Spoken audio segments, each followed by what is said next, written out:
Film d'art et Ciné-Palace, un premier cinéma d'auteur avant 1914. Une causerie d'Alain Caroux donnée le 25 janvier 2024 au musée Clémenceau autour de l'exposition Focus Clémenceau et le cinéma est déclinée en podcast. Épisode 2. L'expression d'un cinéma de studio. Le deuxième plaisir maintenant que me procure ce petit film d'Albert Capellani, c'est qu'il est l'expression d'un cinéma de studio.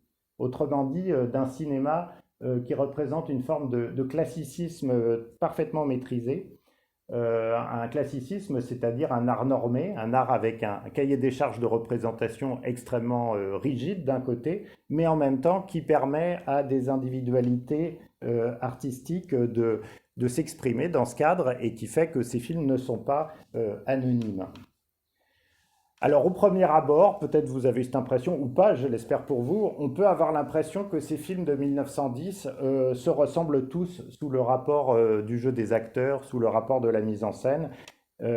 Systématiquement, on a des plans d'ensemble à peu près à la même échelle. Encore une fois, on n'a rien de la syntaxe qui engendre aussi de la dynamique, des valeurs de plan à différentes échelles et du montage.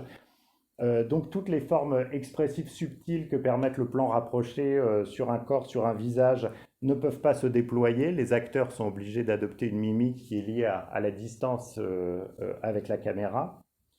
Et tout ce cinéma a pu être couramment résumé sous une expression un peu infamante, entendue comme ça, en tout cas celle de théâtre filmé. C'est assez difficile de se débrouiller avec cette expression de théâtre filmé, parce qu'elle sous-entend souvent que ça serait un cinéma dépourvu de vrai cinéma, que ça serait un cinéma qui, en fait, simplement consiste à faire du théâtre et à placer à distance une caméra passivement, et puis juste à enregistrer. Voilà.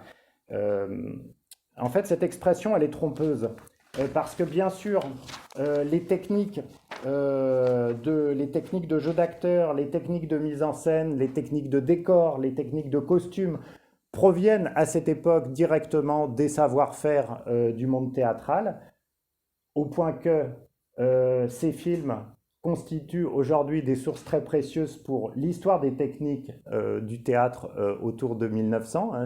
Dernier livre que j'ai fait avec Aurélien Poitevin et Rémi Campos, c'est précisément sur en quoi les films des premiers temps peuvent être des sources pour apprendre des choses sur les techniques du théâtre. Donc bien sûr, cette dimension théâtrale, elle est là puisque c'est des gens de métiers de théâtre qui viennent les réaliser.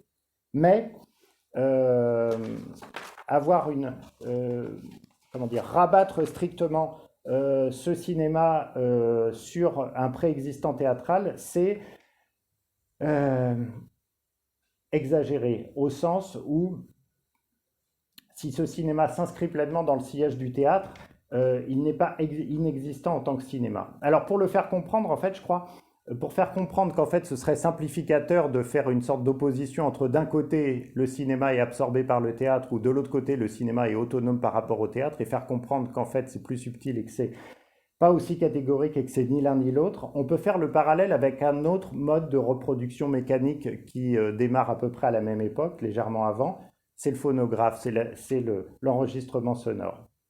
Jusqu'à aujourd'hui, jusqu'à nos jours, la musique enregistrée n'a jamais été considérée autrement que comme de la musique. C'est le prolongement, c'est l'extension de la musique, ça n'est pas comme la musique entendue en vivant, en live, mais c'est tout de même pour nous de la musique. Et au contraire, aujourd'hui, personne n'irait dire ou presque personne, je pense, n'irait dire du cinéma que c'est une forme de théâtre. On a l'habitude de parler du théâtre et du cinéma comme de choses complètement distinctes. En 1910, cette dissociation entre cinéma et théâtre n'avait pas encore eu lieu. Et de la même manière que le phonographe, l'enregistrement sonore prodigue de la musique à travers des médiations techniques spécifiques qui fait que ça n'est pas comme les conditions de concert et qu'il faut tenir compte d'un certain nombre de médiations techniques et en fait adapter la musique à l'enregistrement sonore parce qu'on ne peut pas se contenter de placer un phono devant un musicien, surtout à cette époque, pour avoir un enregistrement sonore valable. Et bien de la même manière, le cinématographe prodigue à cette époque du théâtre ou du théâtral, on pourrait dire, à travers des médiations techniques qui déterminent les formes que peut prendre la mise en scène et qui fait que ça n'est pas juste du théâtre devant lequel on place une caméra. Qu'est-ce que je veux dire par là? Qu'est-ce que ça détermine de spécifique? Bah, les dimensions de la scène, elles sont pensées par rapport à un cadre. En fait, les dimensions des scènes de théâtre de prise de vue, comme on a vu tout à l'heure, sont plus petites, plus réduites que celles d'un théâtre parisien, en tout cas, d'un théâtre, disons, qui n'est pas un théâtre amateur minuscule. Les distances en profondeur d'étagement des éléments de décor et des acteurs sont calculées par rapport aux lois de l'optique, aux lois de la photographie, enfin des matériels de prise de vue. Les couleurs des costumes et des maquillages, elles sont définies en fonction de la sensibilité de la pellicule. Et je n'ai pas besoin de vous parler, parce que ça c'est le plus évident, de la contrainte que le cinéma muet crée pour des acteurs qui sont venus en majorité du théâtre, qui les oblige à s'exprimer uniquement par les corps et le geste. Et c'est l'ensemble de ces adaptations liées à la technique cinématographique qui vont finir assez vite par se structurer en une sorte de cahier des charges. Et une grosse société de production comme Pathé a un vrai cahier des charges qui définit son système de représentation et qui en fait est le fruit d'un travail des opérateurs et de l'ensemble des protagonistes de la mise en scène devant la caméra. Et c'est ce cahier des charges qui fait l'efficacité du système Pathé et qui fait qu'un film Pathé, d'ailleurs, ne ressemble pas tout à fait à un film d'une autre société de production.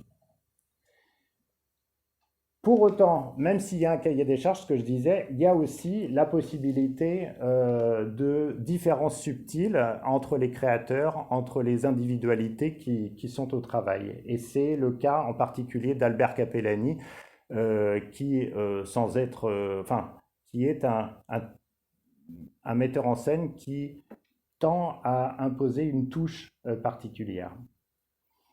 Ces différences, ces petites variations, hein, c'est vraiment ce qui, pour moi, définit effectivement la dialectique entre un cahier des charges d'une société de production et puis la possibilité, la marge offerte à des individualités de s'illustrer et de faire des films différents ou supérieurs de ceux de leurs confrères. C'est le type même de ce qu'on peut appeler du cinéma de studio, hein. C'est ce dont le grand Hollywood des années 20 à 50 a été le sommet, mais dont la firme Pathé finalement offre pratiquement le premier exemple dans l'histoire.